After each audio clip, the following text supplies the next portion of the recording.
The last hockey game Patrik Laine played was on the 16th of October, 2025. He was in a Montreal uniform, 5 games into the season. No goals, 1 assist, 12 minutes, and 36 seconds a night.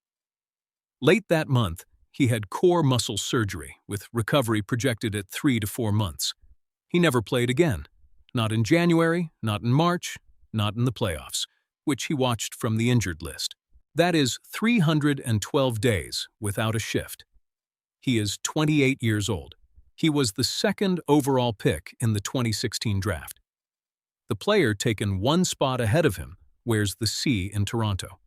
And in the last week of August, Patrik Laine still does not have a contract with anybody. One ask. Not a like, not a bell, not a comment. Just subscribe, because the Montreal version of this channel exists, and I refuse to let it end the year in front of this one. 4 clubs are being tied to him: Dallas, Florida, Tampa Bay, and Toronto. Almost every video about this argues fit. Bottom 6, skating, whether a coach would trust him in March. The deciding factor is not hockey. It is one clause, and it controls what Toronto is allowed to offer him. Section 50.2 of the collective agreement says who may be paid in performance bonuses, and most players may not. Bonuses belong to entry-level kids, to players 35 and older on 1-year deals, and to one other group written into paragraph B, 1, C, 2. A player with 400 or more career games who spent 100 days or more on the injured reserve list in the final year of his last contract, signing a 1-year deal. That description fits exactly 1 summer of exactly 1 career. Laine has 537 games, and he cleared 100 days on that list easily. In the entire league, 6 players qualify through that door this season: Derek Forbort, Alex Kerfoot, Patrik Laine, Petr Mrazek, Matt Murray, and Thomas Nosek. That is the complete list. So his contract looks the same wherever he signs. A base near the league minimum, with bonuses for games played and goals scored.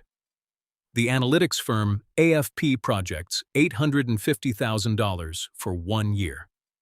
And the moment somebody types goals scored into that deal, a decision has been made about tax that nobody in this argument is talking about. The treaty between Canada and the United States caps the Canadian rate at 15% on money paid to an athlete as an inducement to sign a contract. It does not cover money paid to him for playing. Ontario employment income tops out at 53.53%. Dallas plays in Texas. Tampa Bay and Florida both play in Florida. Neither state charges an income tax at all. 3 of the 4 clubs bidding on Patrik Laine can pay him in money he mostly keeps.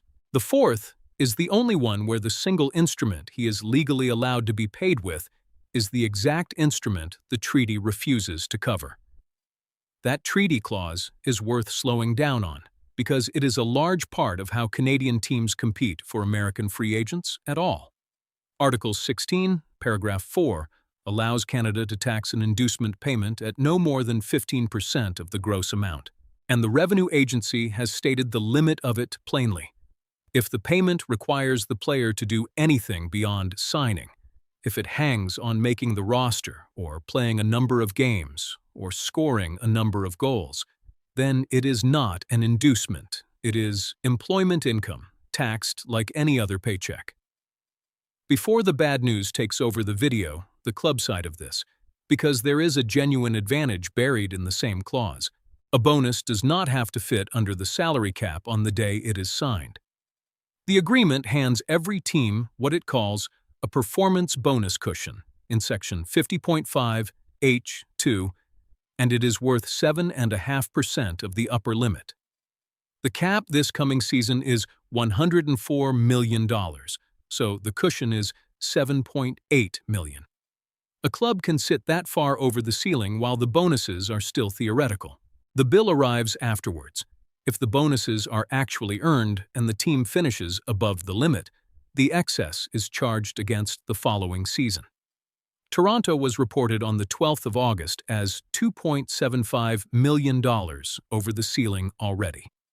So a bonus-heavy deal is a way of solving this year with next year's money, and the 2027-28 cap is already set at $113.5 million. In pure cap terms, this is sensible business, and that is precisely why the tax question decides it. The club math works. The player math is where the signature actually happens. Now the honest part, because the 53% number gets thrown around in comment sections in a way that is not quite true. A hockey player is not taxed by the city on his sweater. He is taxed by duty days. The calendar gets chopped into working days, and every day is assigned to the place he spent it, practices and travel included.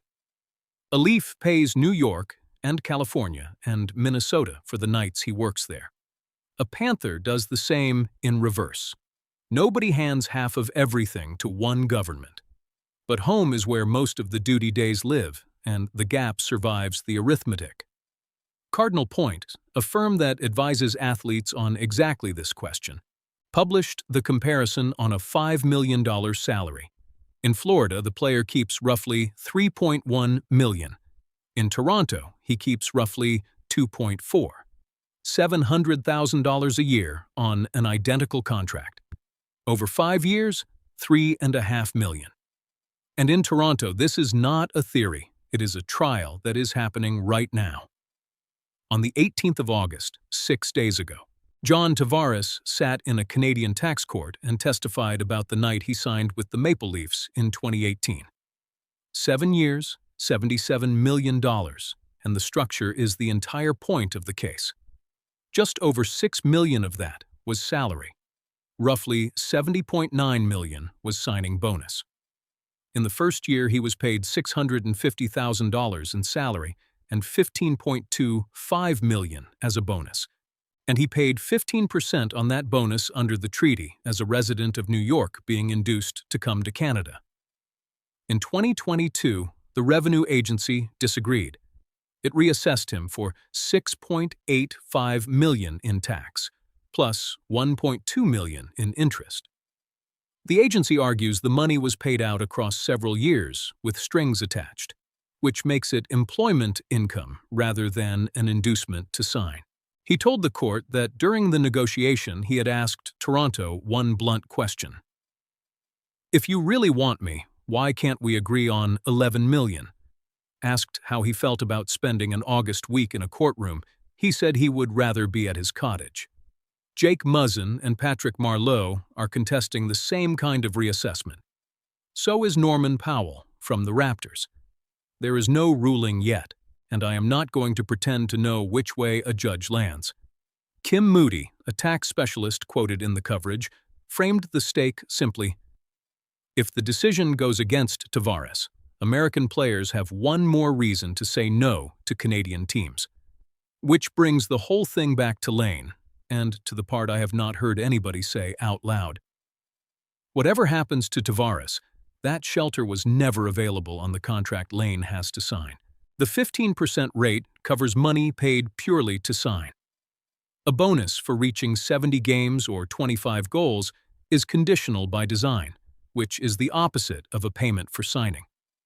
Even in the best possible outcome for the Leafs, where the court sides with Tavares and the treaty keeps working the way clubs have always used it, none of that protection reaches this deal.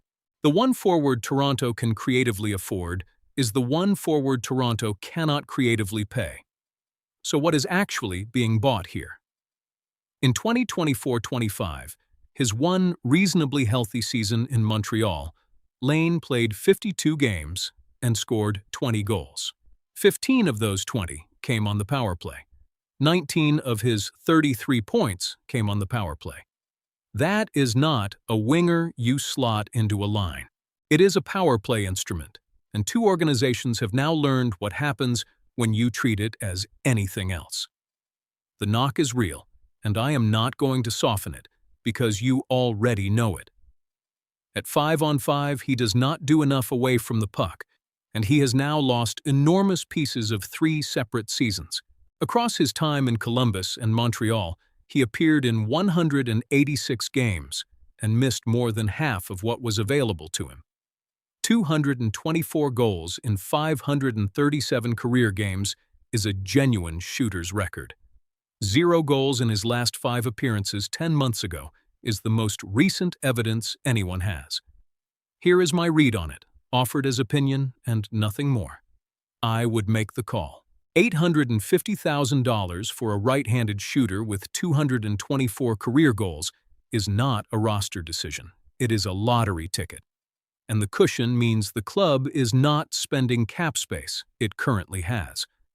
If he plays 60 games and scores 18, Toronto wins the summer outright.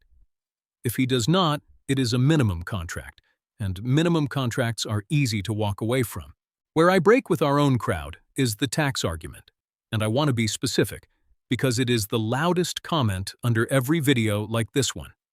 The line goes that nobody signs here because Ontario takes half. Look at the list of 4 again. Toronto is on it. Toronto was on it in 2018 when Tavares turned down more money elsewhere and came home anyway, and he is now sitting in a courtroom paying for how that deal was written. The tax is a real cost.